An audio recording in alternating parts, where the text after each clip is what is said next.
Hello Marvel Strike Force fans, it's your friend the Fast and Comic Guy here, and today is the May 2020 version of my top 10 list of free-to-play characters that anyone can farm. Now, what does free-to-play mean? Well, it means they have to have a node in the campaigns, or they have to be obtainable in the store. So this does not include characters that can only be obtained in the orbs. For example, Yo-Yo and Minerva unfortunately do not make that list. Legendary events do not count, because they can't, well, it just takes way too long. I mean, like characters that you can actually get shards for every single day. So characters like Black Bolt, someone might say, hey, this guy is actually farmable because all you have to do is farm every single Asgardian character, which are all farmable. And it's like, well, that's great, but no. It's just going to be characters that have nodes and characters that are obtainable in the store, even if the store has a little bit of RNG like the Raid and the War Store. So this list is also going to be based on my personal priority, like basically where I'm using them the most a little bit. So I'm going to try and include characters that everyone should probably farm, as well as characters that are mainly my high priority. So ones that I'm finding that I'm getting the most use out of right now currently in the game. So ones that I'm using like in Arena, ones that I'm using in the Raid. So characters that I'm using every day. So it will be a different list than most people out there, but there's still going to be very, very important characters that everyone should farm. There's also going to be a lot of characters on here that are on other people's lists that won't make my list. So let's get things started off with number 10. Coming in at number 10 is Carnatic, and his first appearance was in Fantastic Four number 45 back in 1965 of December. So why is he on the list? Well, alone he is not that great of a character, but he is able to help out the Inhumans a lot, and you do need him to help you unlock Ebony Maw. Now he can be farmed in Nexus 8-6, and yeah, that's basically the main reasoning behind farming him. He is to help you unlock, for the most part, the main reason is Ebony Maw. If you don't really need him for anything else, but the Inhumans team, they are a really great war offense team, especially if you have Black Bolt, because yeah, they're great for killing Ultrons, they're great for killing Red Skulls, like yeah, they're a really amazing war offense team. They're decent in Blitz. They don't do that great in War, and yeah, probably won't see him at all in Arena. So yeah, Carnatic, the main reason I'm personally farming him is so that I can get Ebony Maw. Other reasons for a person to farm him would be for war offense, and basically that's it. So that's why he's at the very bottom of the list, because he doesn't really have that much utility, and he basically needs the rest of the Inhumans to be viable. So, number 10 is Carnatic. So, coming in at number 9 is Crystal, and she had her first appearance with Carnatic in Fantastic Four number 45. And actually, on another note on that particular issue, Black Bolt also had his first appearance. Actually, even Lockjaw. So, any comic book fan looking for a good comic to pick up for value possibly down the line, you can get a relatively reasonably priced comic for, they're about $200 for a half decent grade. And yeah, Fantastic Four number 45 from 1965 is a pretty good pickup. So why is Crystal on the list for number 9? Well, personally, I think she's a little bit of a better utility character than Carnatic. That's why she's above him. But her main popularity in the game is actually within Inhumans again, so she is still a war offense team. She can actually help out in some of the challenges that require the blaster trait. And she is basically the healer of the group of the Inhumans. So basically, when you're going against an Inhuman team, if you kill her, they're relatively easy to kill after she is dead because no one else is healing. So yeah, that's basically the main reasoning behind it. And yeah, the reason why I'm focusing on her, me personally, is to help unlock Ebony Maw. I did manage to get her up to 5.5 stars about. Yep, 5.5. And so I will be able to unlock Ebony Maw now because of that. She is farmable in the arena store, so she is an extremely easy person to get. Coming in at number 8 on the list is Thor. Now, Thor had his first appearance in Journey into Mystery, number 83, back in 1962. So, why is he such a great character to have? Well, he is part of the best war defense team in the game, the Asgardians, and they actually do very well in raid, blitz. You probably won't see him in the arena unless the person has a ridiculously overpowered Thor. Because, yeah, you had a 7-star Thor, all T4'd out, tier 14. I have to admit, I'd be pretty scared of him. So, basically, like I said, his main focus in the game is actually part of the war defense. And like I said, they are one of the best defenses in the game right now for war. And another reason why I love having him is because you can use him to help you unlock Black Bolt. So in general, you would probably want to farm every single Asgardian character because Black Bolt is one of the best legendary characters to have. So, but right now I'm just focusing on characters that I'm mostly getting most use out of, and he is relatively easy farm. It requires a tiny bit of RNG, but he is available in the raid store. So, like I said, number 8 on the list is Thor, and he is, like I said, the powerhouse of the Asgardian team. Usually when you're going against them, he is the first person that you want to take out. And there is a reason why you want to take him out first, and that is why he is so good in the game. So, yeah, like I said, number 8 on the list is Thor. Coming in at number 7 on the list is the unstoppable Juggernaut. And he had his first appearance in the comic books in the X-Men number 12 back in 1965. So why is he on the list? Well, he is actually part of the Brotherhood team.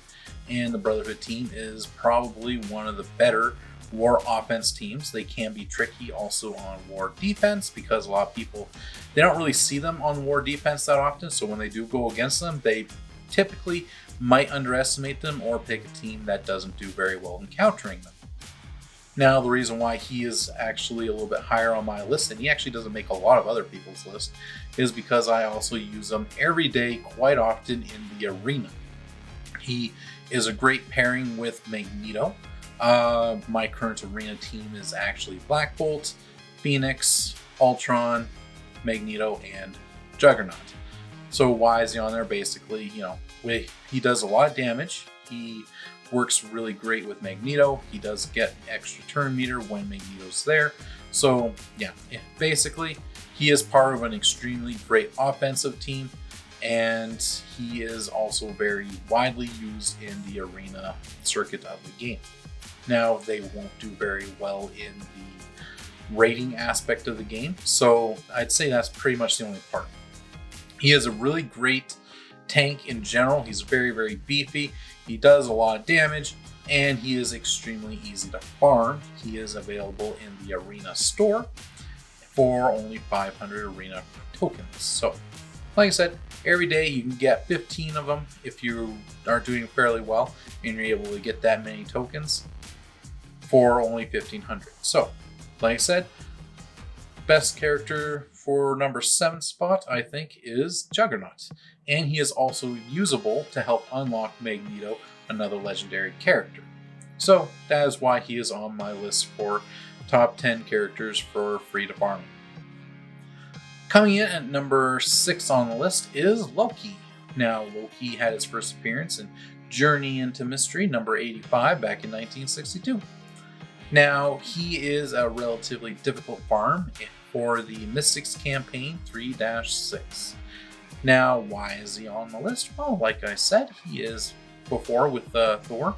He is part of the Asgardians team, and that is one of the best war defense teams in the game.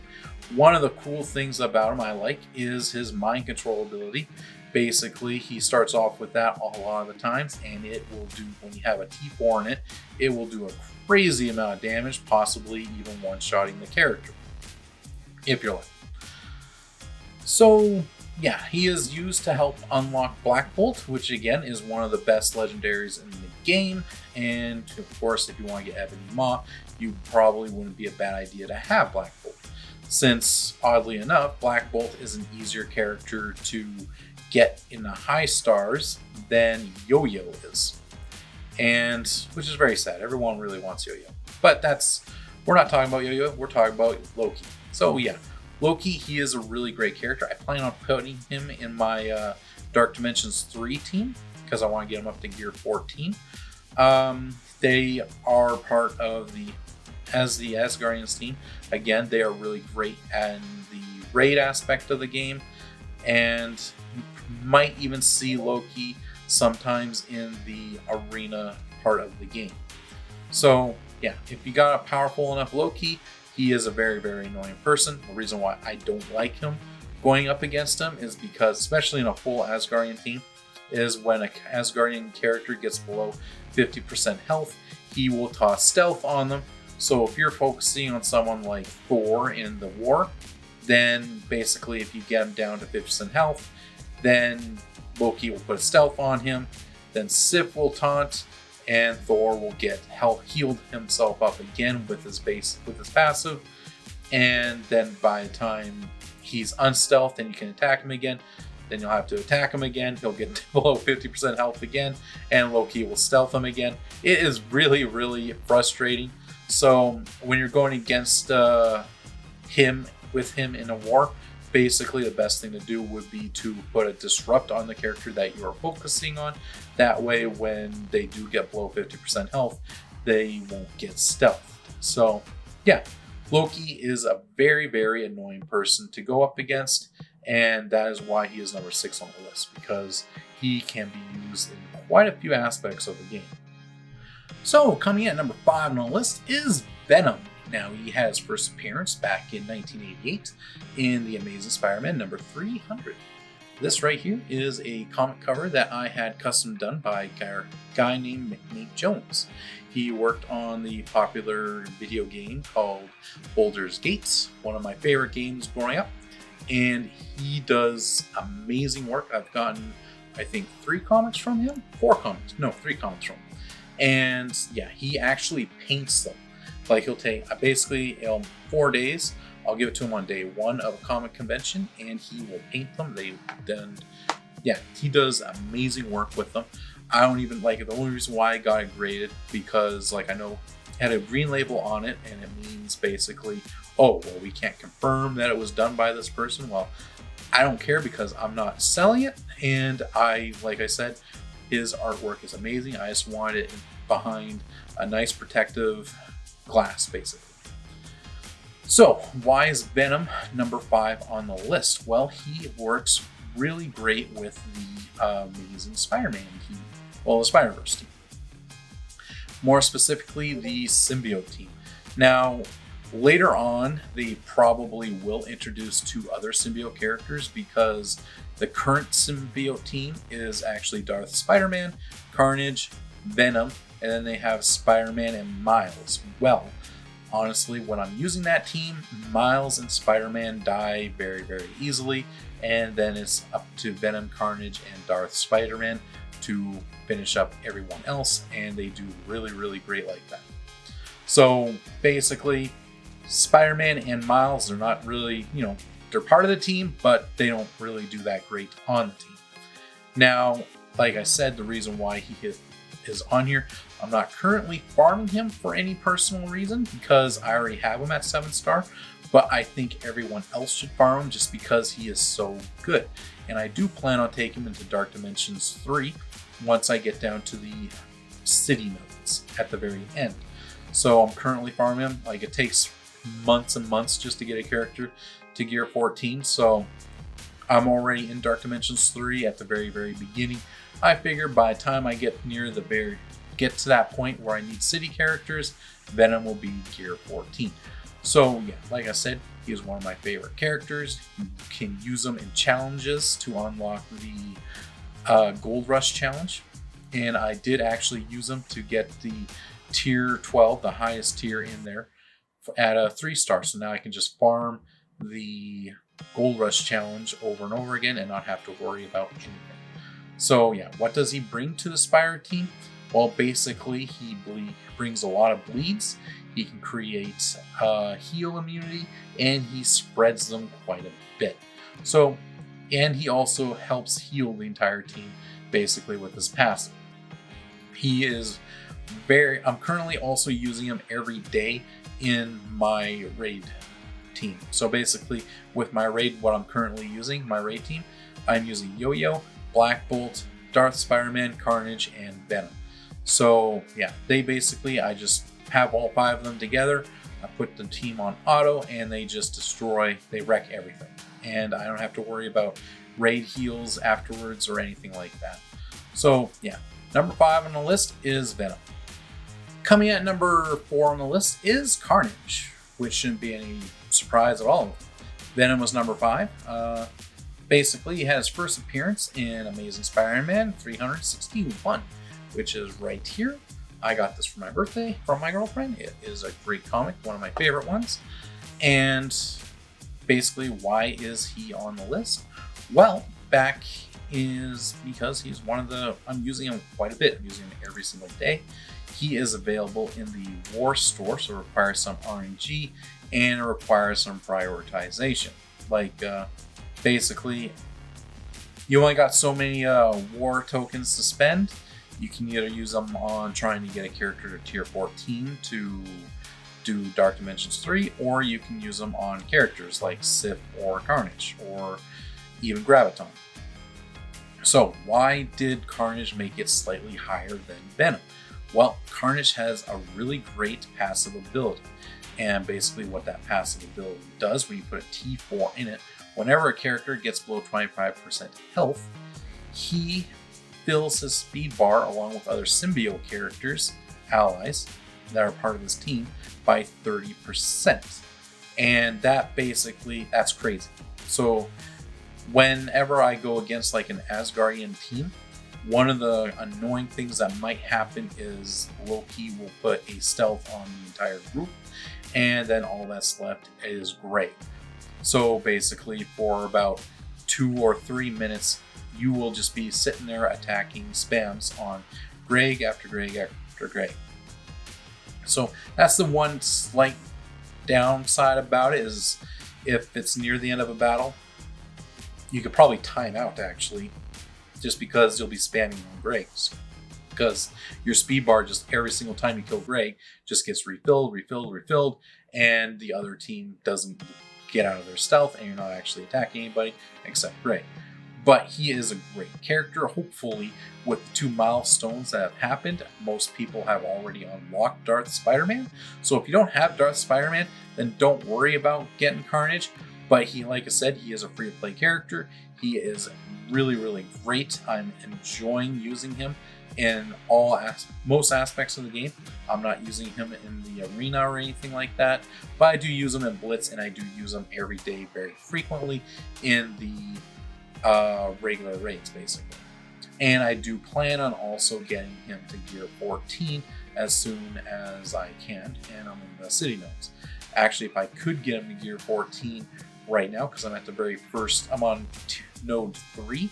If I could get him and Venom to gear 14 and I'm still at the first 5 nodes, I probably would take out some of the characters that I'm using right now and use Darth Spider-Man with Venom and Carnage. So, like I said, he is a great character. I definitely recommend him. And yeah, so let's continue on the list. Coming in at number 3 on the list is Thanos. Now, Thanos had his first appearance back in 1973 in the Invincible Iron Man number 55. Now, why is he number 3 on the list? Well, he is farmable in the Cosmic 8-9, and basically he is part of the Black Order. He is the main boss guy. Once you have all 4 Black Order members, he becomes empowered, and he will become one of the most powerful characters in the game, rumored right now. We haven't actually seen it, but I'm excited to see how it is. So I already have him at 7 stars, 5 red actually even, so he's actually going to be a little bit more beefier than the average. I think most people probably have him at 4, maybe 3 red star. So I got lucky one day and got him at a 5 red star. So that is why he is actually on the list. Like I said, if you're able to get Thanos, then you have a nice Black Order team. He is also part of the BKT team, which is basically Best Creed team, and that consists of Minerva, Thanos, Star-Lord, Groot, and Rocket Raccoon. So basically what that team is, it was the best team to use, and probably still is one of the best teams to use for Ultima 6 raids. If you have them all beefy enough, you can basically just auto from start to finish. So yeah, that was Thanos. I'm looking forward to finding out how he does, because he is supposed to, with the rest of the Black Order, be one of the best arena teams.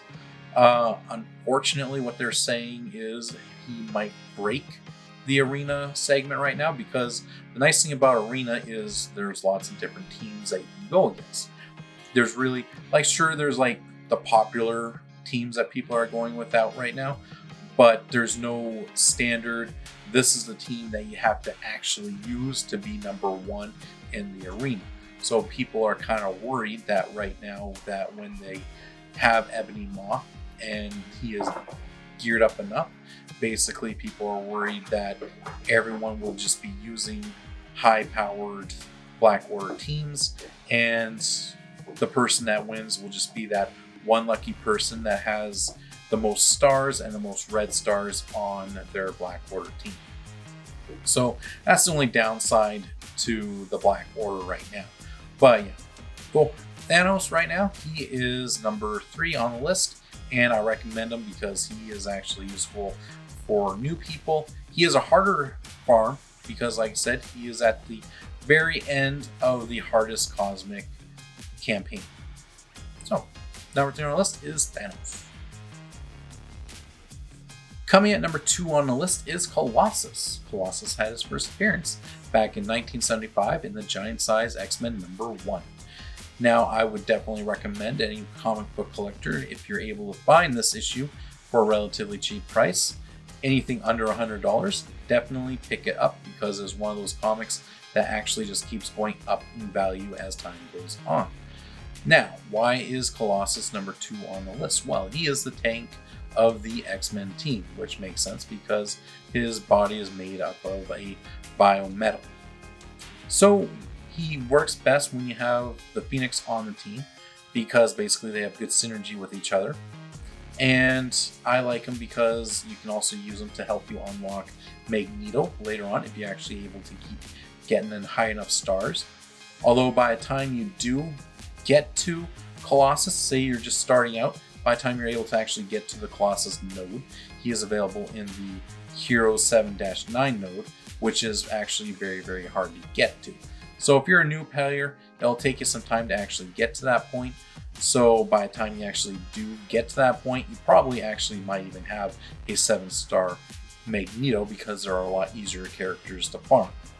But let's keep talking about where he is useful in the game. A lot of people are using Colossus in their arena team, basically because a lot of teams at the very end game for the arena shards, they are usually consisting of, most of the time, Ultron and Phoenix. And like I said, when you pair Phoenix with Colossus, they work really, really well together. A lot of people are also using Colossus in the Dark Dimensions 3, because when you're in Dark Dimensions 3, a lot of times characters get one-shotted, and when you have Phoenix, basically what I've noticed when I'm playing it, she will put a stealth on everybody, and then she will get one-shotted, and then she'll turn into her Dark Phoenix form, which is awesome, that's what we want, right? Because then she'll do her big AoE and just do a huge amount of damage to the other team. Unfortunately, if you don't have Colossus in there, she will do her big AoE, well, she'll do her stealth to everybody, they'll kill her, she'll come back as Dark Phoenix, and then they'll kill her again because no one on your team has gone out of stealth, and she's the only person left to attack, so she won't be able to do the one really great thing that she is good for, and that's just AoE everybody. So yeah, Colossus, he is a great character to have because he will keep your Dark Phoenix alive long enough for her to actually do her special ability, her ultimate ability. And number 1 on the list shouldn't be a surprise. It is Hela.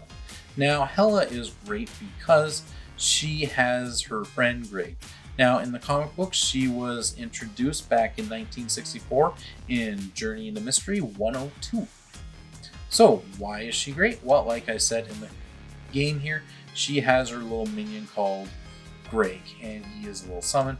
He is actually just called Hela's undead Asgardian, but they nicknamed him in the patch, like in the coding, Greg, so it kind of stuck. And so why is she great? Well, she is part of one of the best war defense teams in the game. Basically, in the war defense, if she is not there, your war defense will suffer a lot. Because the cool thing about it is, when she is on defense, when you kill another character, say you kill Thor first, then he, when he's dead, will turn into another Greg. Then there'll be 2 Gregs on the field. You kill Loki, then there'll be 3 Gregs on the field. And then Sif, 4 Gregs. So basically, if you leave her to last place, there will be a field full of Gregs, and they are really annoying to kill. She spreads negative effects, so with her ultimate ability. And so if you get a whole bunch of bleeds, say a heal immunity, you put on defense down and an offense down, and then you attack that person with her ultimate ability, that'll just spread to everybody. And it actually does quite a bit of damage too. She is sometimes used, I've seen, in the arena. She would be useful very well in the raid aspect of the game. She is also useful in the blitz. She's basically useful in every aspect of the game. She is a great standalone character by herself. And she also has, like I said, she's part of the best war defense team in the game. I'm also currently using her in my Dark Dimensions 3. So she is, the reason why she is useful in Dark Dimensions 3 is because of Greg. Greg is like one of the main things that makes her great, because in Dark Dimensions 3, when they attack, Greg will be there, and basically it just gives the other team another person to attack. And then, they kill Greg, he just comes right back. Doesn't matter. So basically, there's a lot of times where I'll be doing a Dark Dimensions 3 and I'll just be like, please attack Greg, please attack Greg. They will attack him, and I'll be like, oh, thank heavens they didn't one-shot one of my other characters. Because where I am right now, they are one-shotting everybody. And I'm not entirely sure what to do about that. I think I'm going to be stuck on the very beginning of that node for a very long time, because it starts off with Drax, and yeah, I can't even get him like halfway health by the time everyone's dead. So yeah, I'm going to have to try and figure out some creativity in there, maybe try to get Colossus up to gear 14 so I can actually get past that node a little bit easier. So yeah, number 1 on the list is Hela. Like I said, she is amazing. She does everything that you could possibly want damage-wise. She does stay alive quite often because of her passive. So, and you'll be using her in pretty much every aspect of the game. And she is available in the villains node for the villains 7-6. So she is going to be a pretty hard farm, especially for newer characters. You will also be using her for a couple of characters, actually. There's a couple of legendaries you can use her to unlock. You definitely would need her to unlock Black Bolt, and you can actually also use her to help you unlock Phoenix. So yeah, those are 2. If you don't want to do like Hand Assassin, even though Hand Assassin can get a little bit sooner in the game to help you unlock Phoenix, if you want to not waste any resources on a trash character, then, and you're able to, then farm Hela. So yeah, number 1 on the list is the amazing Hela. Alright guys, so that was my top 10 free-to-play character list for May of 2020. I hope you all liked it and enjoyed it. A couple of honorable mentions would be the Stitcher. He's really great to farm. Or you can even get a Boomer. Those guys are awesome. Or the Hand Archer, if you can get him out. that would be great. You know, just put all your resources in those 3 characters, put them in a random war room, and it will throw people for a loop. They won't know what to do with them. They won't know what characters to counter those ones with. And yeah, of course, I'm just kidding about that. If you thought this video was entertaining, please hit the subscribe button on the left and check out one of my other newer videos on the right. Please hit a like below, and yeah, like I said, any new subscribers is really greatly appreciated and helpful throughout my hopeful career in the YouTube video universe. Have yourself a great day, a good night, and a good morning. Peace.